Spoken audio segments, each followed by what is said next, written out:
Welcome to our channel. ఇప్పటి వరకు previous క్వశ్చన్ల మీద చేసినటువంటి 3 వీడియోలు కూడా సక్సెస్ కావడం జరిగింది. సో మీకు చాలా ఉపయోగకరంగా ఉన్నాయని తెలుస్తుంది దీన్ని బట్టి. సో ఏ పరీక్షకైనా మొదట ప్రీవియస్ క్వశ్చన్ పేపర్లను చూస్తేనే ఆ పేపర్ ప్యాటర్న్ ఏంది, ఏ టాపిక్ల మీద ఎక్కువ బిట్లు వస్తున్నాయి, క్వశ్చన్ పేపర్ ఏ విధంగా ఉంది, క్వశ్చనింగ్ ఏ విధంగా ఉంది అనేది అర్థమవుతుంది కనుక. సో ఇప్పటివరకు మనం చేసినటువంటి వీడియోలు అన్ని చాప్టర్ల మీద మెయిన్ చాప్టర్లు అన్నీ అయిపోయినాయి సైకాలజీ లోపల. సో వాటి మీద ప్రాక్టీస్ చేయడానికి మరి ఓవరాల్ అండర్స్టాండింగ్ కొరకు వీటిని చేయడం జరుగుతుంది.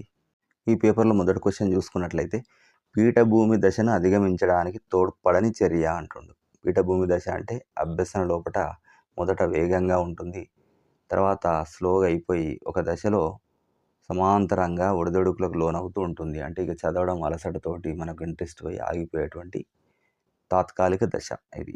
మరి దాన్ని మళ్ళీ దాటిపోవాలనుకుంటే ఇది తోడ్పడదు అంటుండు.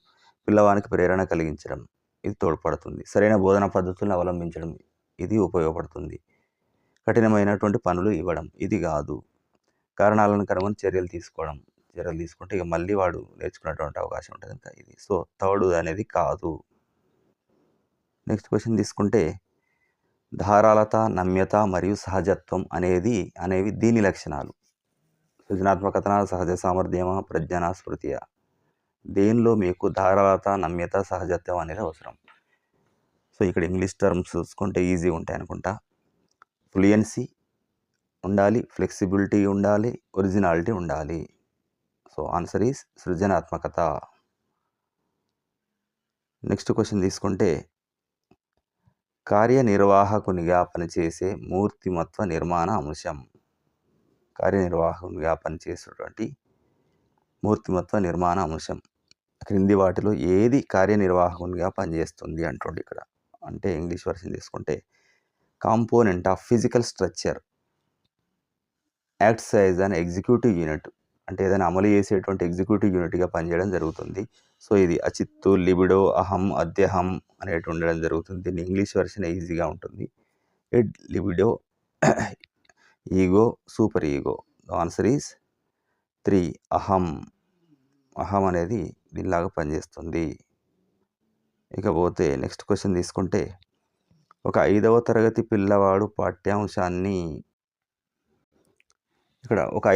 పిల్లవాడు పాఠాన్ని చదవడం లోపల ఇబ్బంది పడుతున్నాడు. దీన్ని గమనించిన ఉపాధ్యాయుడు నీవు ముందు కంటే బాగా చదువుతున్నావని ప్రోత్సహించాడు. ఇక్కడి ప్రేరణను ఏమంటారు? ఒక 5th క్లాస్ పిల్లాడు మంచిగా చదువుతుండు, పాఠం చదవడం లోపల ఇబ్బంది పడుతున్నాడు. కానీ ఉపాధ్యాయుడు ముందు కంటే బాగా చదువుతున్నావని ఎంకరేజ్ చేయడం జరిగింది. మరి ఎటువంటి ప్రేరణను అందిస్తుండు? అంతర్గత, బహిర్గత, వ్యక్తిగత, ఉపాధ్యాయ ప్రేరణ. సో ఇది తనలో తానే ప్రేరేపించుకోవడం అనేది కాదు కనుక సెకండ్ వన్ బహిర్గత ప్రేరణ. బయట నుంచి ఇచ్చేటువంటి బహుమతులు లేదా ప్రశంస ఇవన్నీ కూడా బహిర్గత ప్రేరణ కింద వస్తాయి. నెక్స్ట్ క్వశ్చన్ తీసుకుంటే శాండీఫోర్డ్ ప్రకారం ప్రజ్ఞ మరియు విద్యా సాధన ఈ మూర్తిమత్వ మూలకాలకు సంబంధించింది. శాండీఫోర్డ్ ప్రకారం according to Sandiford, intelligence and academic achievement are related to these elements of personality. అంటే ఈ పర్సనాలిటీ మూర్తిమత్వం లోపల ఇంటెలిజెన్సు అండ్ అకాడమిక్ అచీవ్మెంట్స్ అంటే విద్యాపరంగా సాధించినటువంటి సాధనలు మరియు ప్రజ్ఞ వీటికి సంబంధించిన మూర్తిమత్వ మూలకాలకు సంబంధించింది ఏంది? శాండీఫోర్డ్ ప్రకారం మళ్ళీ కౌశలాలు, బౌద్ధిక సామర్థ్యాలు, లక్షణాంశాలు, సహజ సామర్థ్యాలు. సో ఆన్సర్ ఈజ్ బౌద్ధిక సామర్థ్యాలు. బౌద్ధిక అంటే ఇక్కడ ఇంటెలెక్చువల్ ఎబిలిటీస్, ఇంటెలెక్చువల్ సామర్థ్యాలు అన్నట్టు ఇక్కడ శాండీఫోర్డ్. సో ఇది గుర్తుండాలనుకుంటే ఏం చేసుకుంటాం? శాండీఫోర్డ్ సామర్థ్యాలు, బౌద్ధిక సామర్థ్యాలు. నెక్స్ట్ క్వశ్చన్ తీసుకుంటే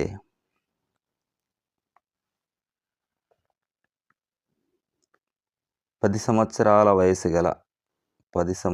వయసు గల బాలిక మానసిక వయస్సు 8 సంవత్సరాలైన ఆమె ఈ ప్రజ్ఞా విభాజనానికి చెందుతుంది అంటుంది ఇక్కడ. మరి 10 సంవత్సరాల ఐక్యూని ఇక్కడ ఎంత ఇండైరెక్ట్గా అడిగింది చూడండి. 10 సంవత్సరాల గల బాలిక మానసిక వయస్సు 8 సంవత్సరాలైన ప్రజ్ఞా విభాజనానికి చెందుతుంది అన్నాడు. అంటే దీన్ని మనం డైరెక్ట్‌గా ఇది ఎంత ప్రజ్ఞాలబ్ధి ఎంత అని అడగొచ్చు. సో, ఇక్కడ మానసిక వయస్సు అంటే ఎంఏ 8 సంవత్సరాలు. సీఏ క్రానికల్ ఏజ్ ఏమో 10 years. So, MA CA into 100. So, దాన్ని చేసిన తర్వాత వచ్చేటువంటి నంబర్‌ని మళ్ళీ దీనిలోకి అప్లై చేసుకోవాలి. అల్పబుద్ధుల ఐక్యూ కిందకొస్తాడా? నిదాన అభ్యాసకుని కిందకొస్తాడా? ఐక్యూని చేసుకోవాలి. అంటే ఇక్కడ ఏం చేసిండు, ఓవరాల్‌గా తీసుకుంటే సో, 8/10 ఇంటూ 100 వచ్చేదని తీసుకున్నాడు. So, answer is 2. నిదాన అభ్యాసకుని కింద వస్తుంది. సో, దీన్ని ఇంగ్లీష్‌లో చూసుకుంటే స్లో లెర్నర్. Next question. ఈ మూర్తిమత్వాన్ని అంచనా వేయడానికి కథానాయకుడు, కథా సారాంశం, కథా పరిణామం వంటి విషయాలను పరిగణలోకి తీసుకుంటారు. సో, ఇక్కడ నేను చేసినటువంటి వీడియోలో ఈ మూర్తిమత్వం గురించి మరియు వాటి అంచనా పద్ధతుల గురించి చేయడం జరిగింది. సో, తప్పకుండా వీడియోని చూడండి. దీనిపై పూర్తి అవగాహన వస్తుంది మీకు. సో, ఈ వీడియో కూడా మీకు నచ్చినట్లయితే ఎక్కువ లైక్ చేయండి. చాలామందికి రీచ్ అవుతుంది. మరి మీ ఫ్రెండ్స్‌కి షేర్ చేయండి. సో, ఇక్కడ Minnesota multiphasic personality inventory అంటుండు. అంటే ఎంఎంపీఐ అంటారు దీన్ని. ఎంఎంపీఐ టెస్ట్ అంటారు. నెక్స్ట్ షార్ట్ ఫామ్‌లో Wittenborn psychiatric rating scale. Third Rorschach సిరామరకలు. 4 ఇతిగ్రాహ్యక అంటుండే ఇక్కడ. కథానాయకుడు, కథా సారాంశం, కథా పరిణామం ఇట్లాంటి వాటిని పరిగణలోకి తీసుకొని మూర్తిమత్వం అంచనా వేయాలి. ఈ పరీక్షలో వేయడం జరుగుతుంది అంటుండు. సో, ఇక్కడ మనకు దీన్ని చూస్తేనే తెలుస్తుంది. కథా సారాంశం అంటుండే కనుక ఒక ఇతివృత్తం. ఇతివృత్తం అంటే ఒక thematic. So, thematic apperception test అంటారు దీన్ని. అప్పుడప్పుడు డైరెక్ట్‌గా ఈ ఇంగ్లీష్‌లోనే అడగడం జరుగుతుంది. అంటే తెలుగులో స్క్రిప్ట్ ఉంటుంది గానీ. సో, ప్రతిదానికి కూడా మీరు తెలుగు అండ్ ఇంగ్లీష్ వెర్షన్ ఆ పేర్లు చూసుకోవాలి compulsory. So, thematic apperception test అంటారు దీన్ని. టాట్ అని కూడా అంటాడు కొన్నిసార్లు. టీఏటీ టాట్ టెస్ట్ అని కూడా ఇండైరెక్ట్ అడగవచ్చు. సో, ఇక్కడ వైగాట్స్కీ ప్రకారం వ్యక్తి జ్ఞాన వికాసంలో ముఖ్యమైనటువంటి పాత్ర వహించేటువంటి అంశం. వైగాట్స్కీ సిద్ధాంతం మీద సెపరేట్ వీడియో ఉంది. అది చూడండి. సో, వ్యక్తి జ్ఞాన వికాసంలో ముఖ్య పాత్ర వహించేది ఏమిటి? వైగాట్స్కీ అంటేనే మరి సాంస్కృతిక, సాంఘిక అభ్యసనం. వాటికి సంబంధించింది గనక ఇక్కడ ఆన్సర్ 2 అవుతుంది. సాంఘిక పరస్పర చర్యల గురించి ఉంటుంది. ఆయన సిద్ధాంతమే సాంఘిక, సాంస్కృతిక. దెన్ తర్వాత క్వెషన్. వైయక్తిక విద్యా పథకం తయారీలో పాల్గొనేవారు. వైయక్తిక విద్యా పథకం ఇండివిజువలైజ్డ్ ఎడ్యుకేషన్ ప్రోగ్రామ్ అంటే డిఫరెంట్ పిల్లల లోపల వేరు లక్షణాలు అనేటువంటివి, వేరు భేదాలు ఉంటాయి. అంటే ఇండివిజువల్ డిఫరెన్సెస్ అనేటివి ఉంటాయి. దానికి అనుగుణంగా చేసేటువంటి educational program. Individualized education program. వైయక్తిక విద్యా పథకం తయారీలో ఎవరు పాల్గొంటారు మరి దాన్ని? సో, విద్యార్థులు ఇది చదివితే చాలాసేపు అవుతుంది. So, third one is the answer. ఎవరు?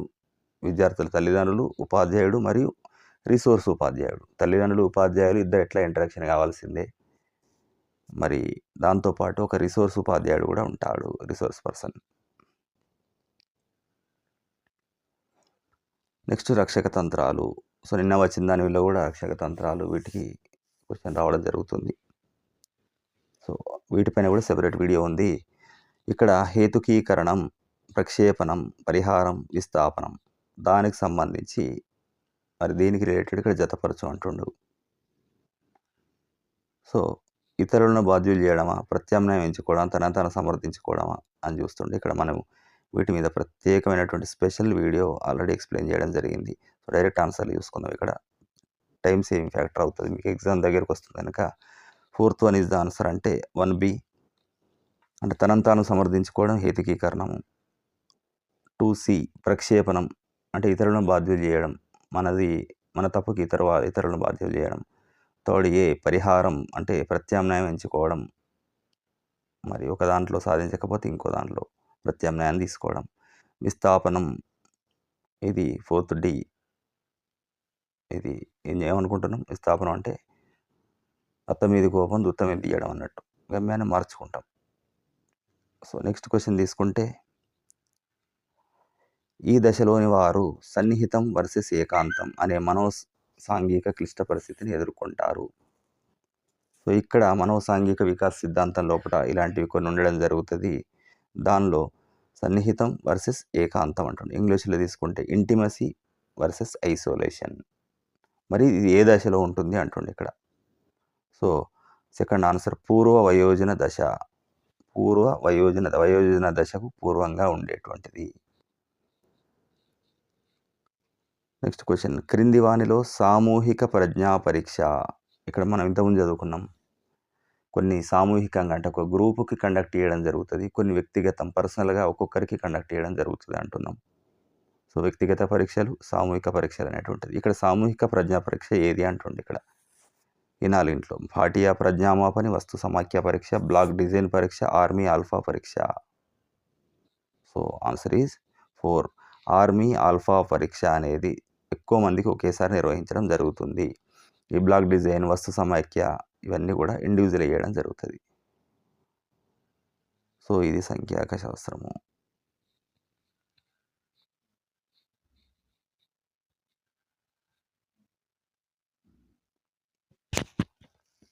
దాచిన వస్తువుల కోసం వెతకడం అనేది ఈ భావన అభివృద్ధి చెందింది అనడానికి నిదర్శనం. దాచినటువంటి వస్తువుని వెతకడం అంటే పిల్లవానికి ముందు చూపెట్టి ఒక వస్తువుని చూపెడతాం, తర్వాత వాటిని మనం వెనుక దాచిపెట్టినాం అనుకోండి, అది ఎక్కడుంది అని అటు ఇటు చూడడం జరుగుతుంది. మరి ఇలాంటిది భావన అభివృద్ధి చెందింది అనడానికి నిదర్శనం ఏమిటి అంటే searching for a hidden object is the evidence of the development of this concept. మరి ఏ కాన్సెప్ట్ డెవలప్ అయింది అన్నట్టు దీని ప్రకారం చూసుకుంటే, మూడోది వస్తు స్థిరత్వ భావన. అంటే వస్తువు అనేది తప్పకుండా ఉంది, ఇప్పుడు కనబడతలేదు కానీ అది ఏదో ఒక చోట స్థిరంగా ఉంటుంది, దాని శాశ్వతత్వం గురించి అర్థం అవుతుంది అన్నట్టు. ఇది పియాజే సిద్ధాంతానికి సంబంధించినటువంటి స్పెషల్ లెసన్ వీడియోలో చూడండి.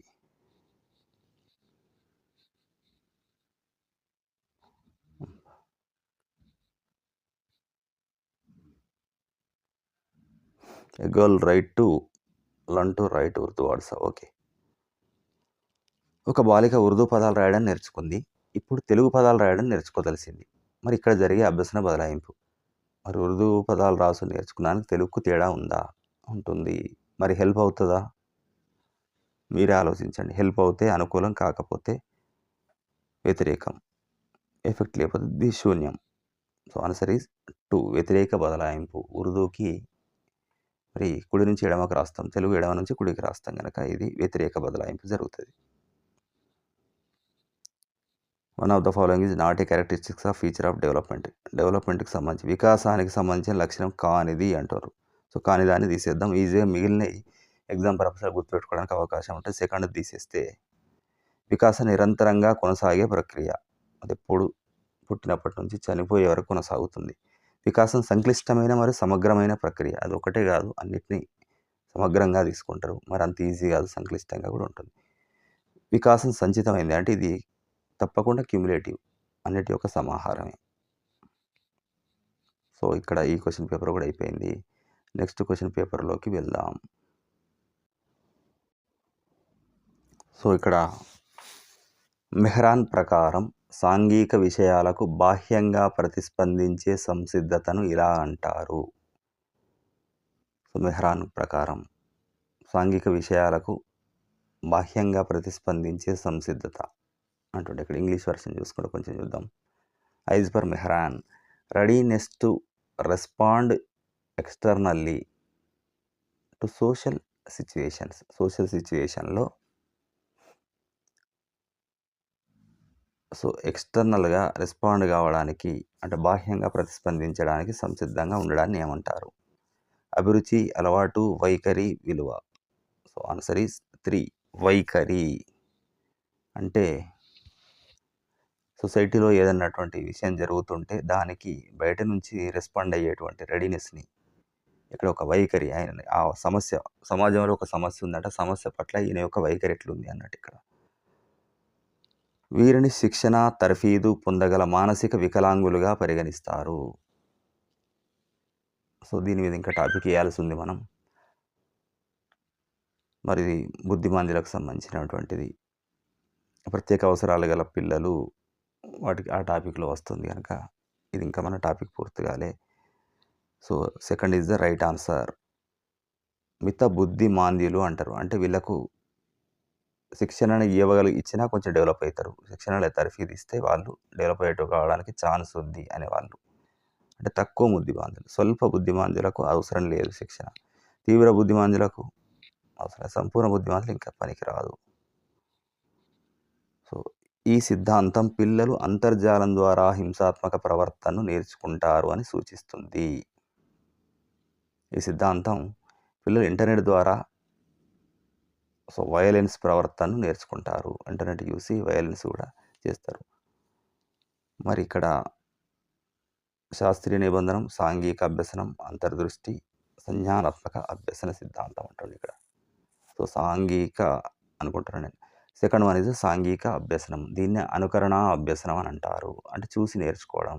సో, ఇక్కడ టీవీలో, ఇంటర్నెట్‌లో చూసి వీళ్ళు కూడా వయలెంట్‌గా తయారవుతారు.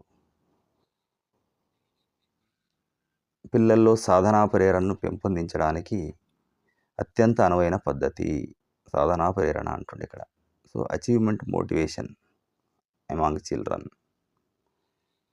So, answer is 3. పిల్లల సామర్థ్యాలకు అనుగుణంగా లక్ష్యాలను నిర్దేశించాలి. అప్పుడే వాళ్ళు సాధించే విధంగా ఉంటది. సాధన ప్రేరణ అనేది జరుగుతది.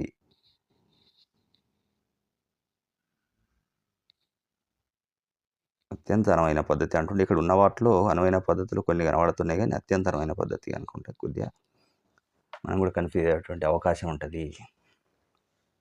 మళ్ళీ రక్షక తంత్రాలు నెట్ ఎగ్జామ్‌లో కూడా రిపీట్ అయినాయని చెప్పారు. సో, ఇవి వెరీ, వెరీ ఇంపార్టెంట్.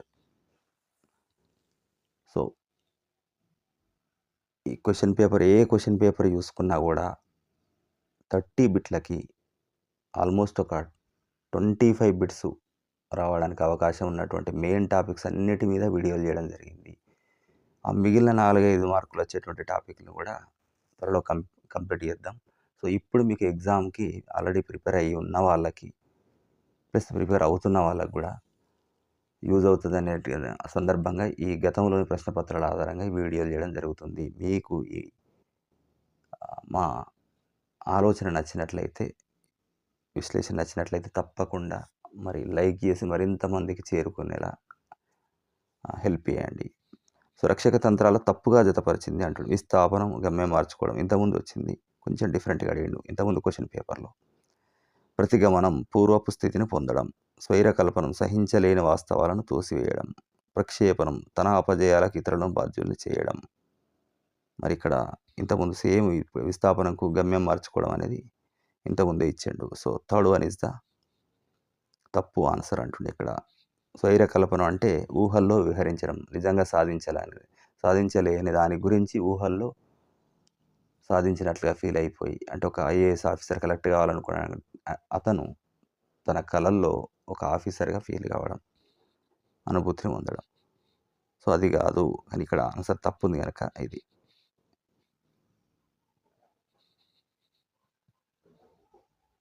క్రింది వానిలో చామ్స్కీ భాషా వికాస దృక్పథానికి చెందింది. సో, ఆల్మోస్ట్ మనం 4 పేపర్లు తీసుకుంటే కనీసం 2 పేపర్లలో ఖచ్చితంగా ఈ చామ్స్కీకి సంబంధించినటువంటి క్వెషన్ రావడం జరుగుతుంది. సో, దీని మీద మనం ఒక చిన్న వీడియో తయారు చేద్దాం. మీరు కూడా కోరుకున్నట్లయితే కామెంట్ బాక్స్‌లో తెలియజేయండి. సో, దీంతో పాటు మరి ఈ వీడియోలు మీకు హెల్ప్ అవుతున్నాయా? లేకపోతే ఇంకే టాపిక్‌లు ఏమైనా బాగుంటాయి? లేకపోతే ఇప్పటివరకు మీరు రాస్తున్న దానిలో అటువంటి వచ్చిన క్వెషన్‌లు కామెంట్ తెలపడానికి కొరకైనా కావచ్చు. లేదా మీకు సంబంధించినటువంటి ఫ్రీ నోట్స్ కోసమైనా కూడా అప్డేట్స్ కోసం డిస్క్రిప్షన్ బాక్స్‌లో వాట్సాప్ లింక్ ఇవ్వడం జరిగింది. ఈ వాట్సాప్ గ్రూప్‌లో తప్పకుండా జాయిన్ కండి. సో, చామ్స్కీ భాషా వికాస దృక్పథం. ఈ చామ్స్కీ భాషా వికాసానికి సంబంధించినటువంటి ఒక సిద్ధాంతాన్ని ఇవ్వడం జరిగింది.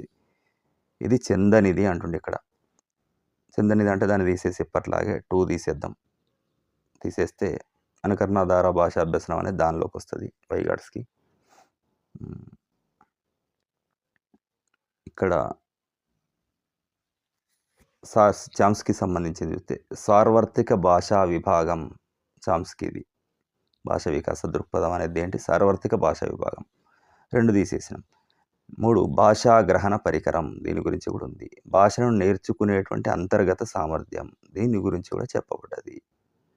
సో, ఈ 3 చామ్స్కీ భాషా వికాస దృక్పథానికి చెందినటువంటివి. సో, గోల్మన్ ఇంతకుముందుకు దాంట్లో కూడా గోల్మన్ రావడం జరిగింది. ఇది చాలా ఈ ఉద్వేగానికి సంబంధించినటువంటి టాపిక్ చిన్నదైనా క్వెషన్ రిపీట్ అయినట్టుంది. ఉద్వేగ ప్రజ్ఞకు సంబంధించిన అంశం కానిది. ఈ కానిది అవును అన్నప్పుడు జాగ్రత్తగా చూడండి. కానిది అనంగానే మీరు చాలా జాగ్రత్తగా గుర్తుపెట్టుకోండి దాన్ని. మళ్ళీ ఆన్సర్ చేసేటప్పుడు మర్చిపోతాం. స్వీయ అవగాహన, సానుభూతి, సాంఘిక నైపుణ్యాలు, స్వీయ ప్రేరణ అంటుండే ఇక్కడ. సో, కానిది అన్నాడు గనక సెకండ్ తీసేసుకుందాం. తీసేసుకుంటే గోల్మన్ ఉద్వేగ ప్రజ్ఞకు సంబంధించింది ఏమిటి అని అనుకుంటే ఏమనుకోవాలి? స్వీయ అవగాహన, సాంఘిక నైపుణ్యాలు, స్వీయ ప్రేరణ ఇవన్నీ ఉద్వేగానికి సంబంధించినటువంటివి గనక గోల్మన్. Next question. సిద్ధాంతం మరియు మనోవైజ్ఞానికవేత్తలకు సంబంధించినటువంటి సరైన జవాబు గుర్తించండి అంటుండు. ఈ 3 రకాల సిద్ధాంతాలు క్రింద ఇవ్వబడ్డవి మూర్తిమత్వ పాఠానికి సంబంధించినటువంటివి. సో, రీసెంట్‌గా నిన్నగాక మొన్ననే దీనిపైన సమగ్రమైనటువంటి వీడియో చేయడం జరిగింది. దాన్ని చూడండి. సో, ఇక్కడ సరైన జవాబు గుర్తించండి అంటుండు గనక సో, థర్డ్‌ది సరైన జవాబు అంటుండు. అంటే ఏ మరియు బి మాత్రమే కరెక్టు అంటుండు ఇక్కడ. ఏ మరియు బి థర్డ్ వన్. సో, రూప సిద్ధాంతాలు. ఎవరెవరు రూప సిద్ధాంతాల్లో ఉన్నటువంటిది హిప్పోక్రటిస్, షెల్డన్, స్ప్రాంగర్ వీళ్ళ ముగ్గురి యొక్క సిద్ధాంతాన్ని రూప సిద్ధాంతాలు అంటారు. మనిషికి ఉండేటువంటి లక్షణాల ఆధారంగా చేసినటువంటి లక్షణాంశ సిద్ధాంతాలు అంటారు. ఆల్పోర్ట్, క్యాటిల్, ఐసెంక్ వీళ్ళది. నెక్స్ట్ ఒక విద్యార్థి ఇంటర్మీడియట్ పరీక్షలు రాస్తుంది. ఆమె భావనను అర్థం చేసుకొని ప్రశ్నలకు సమాధానాలు తన సొంత మాటల్లో రాయడం జరిగింది. ఇక్కడ స్మృతిరకం ఇది అంటుండు. ఇంటర్మీడియట్ ఎగ్జామ్స్ రాస్తుంది. కాన్సెప్ట్ అర్థం చేసుకున్నది. ఆన్సర్స్ తన సొంత మాటల్లో రాసింది. మరి ఏ రకమైన స్మృతి రకం అంటుండు. మరి స్వల్పకాలిక, బట్టి, తార్కిక, సంవేదన. మరి స్వల్పకాలిక అంటే తక్కువ టైం లోపల జరిగినట్టు దాన్ని గుర్తుపెట్టుకోవడం. బట్టి స్మృతి అంటే ఈమె సొంత మాటల్లో అంటున్నారు కనుక బట్టి ఆపోజిట్ ఉంటుంది. మరి ఇక్కడ తార్కిక స్మృతి అనేది చూసుకుంటే థర్డ్ వన్ ఇస్ ద తార్కిక స్మృతి. అర్థం చేసుకొని అని అంటాడు. అర్థం చేసుకొని సమాధాన క్వశ్చన్లకు తగ్గట్టుగా రాస్తుంది అంటే ఆమెకు తార్కికమైనటువంటి లాజికల్ మెమరీ అనేది ఉంది అన్నట్టు. నెక్స్ట్ వికాస సిద్ధాంతాల్లో వీటికి తీసుకుంటే సమీప దూరస్థ వికాసంలో వికాసం ఈ దిశలో జరుగుతుంది. ఇది మన క్వశ్చన్లలో ఎప్పుడో రిపీట్ అయింది. సమీపం నుంచి దూరం. ఇక్కడ శరీర కేంద్రం నుంచి విభాగాలకు, తల నుంచి పాదాలకు, నిర్దిష్ట నుంచి సాధారణానికి, సరళం నుంచి సంక్లిష్టానికి. సో, ఇక్కడ ఆన్సర్ ఈజ్ 1 అంటుండు. శరీర కేంద్రం నుంచి అంటే శరీరం మధ్య భాగం నుంచి చేతుల వైపు, కాళ్ళ వైపు, చేతివేళ్ళ వైపు ఇట్లా మధ్యలో నుంచి వెళ్ళడం అనే సమీప దూరస్థ వికాసం అంటారు. తర్వాత తీసుకుంటే జ్ఞానేంద్రియ వికాసం ఈ దశలో అధికంగా ఉంటుంది. జ్ఞానేంద్రియ వికాసం అంటే సెన్సరీ డెవలప్మెంట్. ఇంద్రియాల యొక్క మన జ్ఞానేంద్రియాలు ఉంటాం కదా, వాటి యొక్క development is more at the stage of development. ఏ స్టేజ్లో ఎక్కువ ఉంటుంది అంటుండు. సో, ఇక్కడ పూర్వబాల్య దశ, శైశవ దశ, నవజాత శిశువు దశ, ఉత్తర బాల్య దశ. రెండవది తీసుకుంటే శైశవ దశ, ఇన్ఫాన్సీ దశ లోపల ఇది జ్ఞానేంద్రియ వికాసం ఎక్కువగా ఉంటుంది. తర్వాత క్వశ్చన్ తీసుకుంటే ఒక విద్యార్థి డిబార్ అవుతాననేటువంటి భయంతో పరీక్షలో కాపీ కొట్టడం లేదు. మరి కోల్బర్గ్ నైతిక వికాసం ప్రకారం ఆ విద్యార్థి యొక్క దశ. ఇక్కడ ఏం చేస్తుండు? కాపీ కొడితే డిబార్ అవుతాను భయపడి చేస్తుండే కానీ ఆయనకు ఆ మోరల్ వాల్యూస్ అనేది లేవు. ఏది కాపీ కొట్టకూడదు అనేటువంటి మోరల్ వాల్యూస్ లేవు. మరి ఇది ఇక్కడ దేనికి సంబంధించింది అంటుండు. కోల్బర్గ్ నైతిక వికాసం లోపల విధేయత, శిక్ష, సహజ సంతోషం, సహజకారి, అధికారం, సామాజిక నిర్వహణ, వ్యక్తిగత మానవ ప్రజాస్వామ్యం. అంటే ఇక్కడ విధేయత శిక్షణ అవుతుంది. ప్రకారం చూసుకుంటే అంటే శిక్షిస్తారనే భయంతో ఈయన విధేయుడిగా ఉంటుండు. అంటే కాపీ కొట్టకుండా సిన్సియర్గా ఉన్నాడు అని ఒకటి వస్తుంది. కానీ ఇక్కడ ఫైనల్ కీ ప్రకారం తీసుకుంటే కొంచెం దగ్గర ఉన్నాయి కనుక థర్డ్ కూడా రైటే అంటుండు. సో, అధికారం, సామాజిక క్రమ నిర్వహణ నేపథ్య నీతి అంటుండు. ఇది కొద్దిగా కొంచెం దూరంగా ఉన్నది. Next question. కొందరు పిల్లలు వక్తృత్వ పోటీలో అనర్గళంగా తన అభిప్రాయాలను వ్యక్తం చేశారు. వారు కలిగి ఉన్నటువంటి ప్రజ్ఞ ఉపన్యాస పోటీలో బాగా ధారాళంగా మాట్లాడడం జరిగింది. అభిప్రాయాలు వ్యక్తం చేయడం జరిగింది. వాని యొక్క ప్రజ్ఞ ఏమిటి అంటుండు. సహజ ప్రజ్ఞ, భాషా సంబంధిత, పరస్పర వ్యక్తిత్వం, ప్రాదేశిక. సో మరి అనర్గళంగా చెప్పగలిగిండు అన్నప్పుడే భాష మీద పట్టుంటేనే చేయగలుగుతాడు. సో జనరల్గానే చెప్పచ్చు. ఇది second question. Next question. One of the following not అంటూ not related to psychomotor domain. మానసిక చలనాత్మక రంగానికి చెందనిది అంటుండే ఇక్కడ. మానసిక చలనాత్మక సైకోమోటార్ మరి చెందనిది అన్నాడు కనుక 4 తీసేద్దాం. చెందేటి ఏమున్నాయి? మానసిక చలనాత్మక రంగానికి చెందినవి ఏవి అని అనుకుంటే అనుకరించడం, ఉచ్చరించడం, హస్తలాఘవం ఇవన్నీ కూడా మానసిక చలనాత్మకం. 2 కలిపి ఉంటుంది, మెంటల్గా, ఫిజికల్గా. సో తర్వాత క్వశ్చన్ తీసుకో. ఒక విద్యార్థి యొక్క ప్రజ్ఞ తక్కువగా ఉండడం వల్ల చదువులో రాణించలేకపోవడంలో ఉన్న ఆటంకం. ఒక విద్యార్థి యొక్క ఐక్యూ తక్కువ ఉందట, అందువల్లనే చదువులో కూడా రాణించకపోవట్లేదు. దీంట్లో ఉన్నటువంటి ఆటంకం ఏమిటి? ఆయనకు శారీరక ఆటంకం, మానసికనా, భౌతికనా, సాంఘికనా? సో ఏర్పడుతుంది. ప్రజ్ఞ తక్కువగా ఉండడం అనేది అంటుండే కనుక సో ఇది మానసిక ఆటంకం. ప్రజ్ఞ అనేది మానసికానికి సంబంధించినటువంటిది, ఫిజికల్ నాట్ ఫిజికల్ కనుక ఇది మానసిక ఆటంకం. Next question. CAVD test, CAVD test developed by Thorndike is used to measure. దేన్ని కొలవడానికి తయారు చేయడం జరిగింది అంటుండే ఇక్కడ. So first is the answer. మానసిక సామర్థ్యాలను కొలవడానికి కొరకు CAVD క్యావుడ్ టెస్ట్ చేసినారు. ఎవరు చేయడం జరిగింది? థార్న్డైక్. ఇట్లా వేరే వేరేగా కూడా అడగచ్చు. ఈ CAVD పరీక్ష ఏం మాపనం చేస్తుందని అడగచ్చు, లేకపోతే CAVD పరీక్ష ఎవరు తయారు చేశారని అడగచ్చు. సో ఇది ఈ సెక్షన్ కూడా పూర్తి.